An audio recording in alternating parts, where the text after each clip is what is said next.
مسیح میں آپ سب کو سلام۔ عزیز و مقدس پالوس رسول نے دوسرا کرنتھیوں 12 باب میں تیسرے آسمان کو بیان کیا جہاں خدا کا تخت ہے، اور اس حوالے میں لکھا ہے کہ میں مسیح میں ایک شخص کو جانتا ہوں جو 14 برس ہوئے کہ وہ یکایک تیسرے آسمان تک اٹھا لیا گیا۔ نہ مجھے یہ معلوم کہ بدن سمیت، نہ یہ معلوم کہ بغیر بدن کے، یہ خدا کو معلوم ہے۔ میں یہ بھی جانتا ہوں کہ اس شخص نے یکایک فردوس میں پہنچ کر ایسی باتیں سنی جو کہنے کی نہیں اور جس کا آدمی کو روا نہیں۔ عزیزو، پہلا آسمان وہ ہے جو ہم اپنی آنکھوں سے دیکھتے ہیں۔ یسایہ 55 باب اس کی 10 آیت کے مطابق، کیونکہ جس طرح آسمان سے بارش ہوتی ہے اور برف پڑتی ہے اور پھر وہاں نہیں جاتی بلکہ زمین کو سیراب کرتی ہے اور اس کی شادابی اور روئیگی کا باعث ہوتی ہے تاکہ بونے والے کو بیج اور کھانے والے کو روٹی دے۔ عزیزو، دوسرا آسمان وہ ہے جہاں سورج، چاند اور ستارے اور کہکشائیں ہیں۔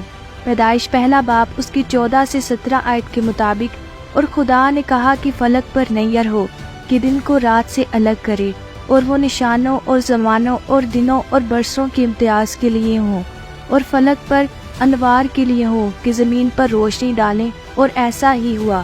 سو خدا نے 2 بڑے نیر بنائے، ایک نیر اکبر کے دن پر حکم کرے اور ایک نیر اصغر کی رات پر حکم کرے، اور اس نے ستاروں کو بھی بنایا، اور خدا نے ان کو فلک پر رکھا کہ زمین پر روشنی ڈالیں۔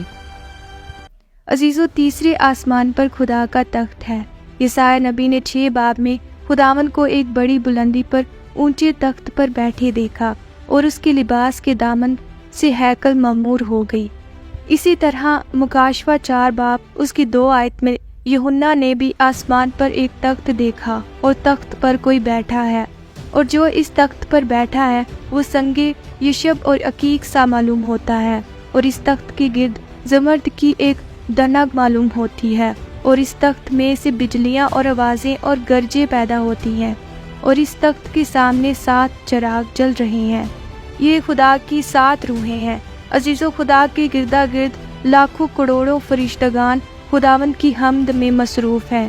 زبور 11 اس کی 4 آیت کے مطابق، خداوند اپنی ہیکل میں ہے، خداوند کا تخت آسمان پر ہے، اس کی آنکھیں بنی آدم کو دیکھتی ہیں اور اس کی پلکیں ان کو جانچتی ہیں۔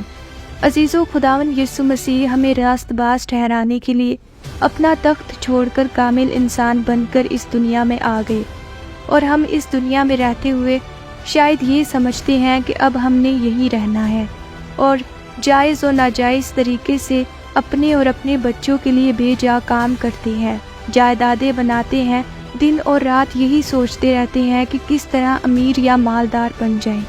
مقدس متی کی انجیل 6 باب اس کی 24 آیت میں لکھا ہے، کوئی آدمی 2 مالکوں کی خدمت نہیں کر سکتا، کیونکہ یا تو ایک سے عداوت رکھے گا اور دوسرے سے محبت، یا ایک سے ملا رہے گا اور دوسرے کو ناچیز جانے گا۔ تم خدا اور دولت دونوں کی خدمت نہیں کر سکتی۔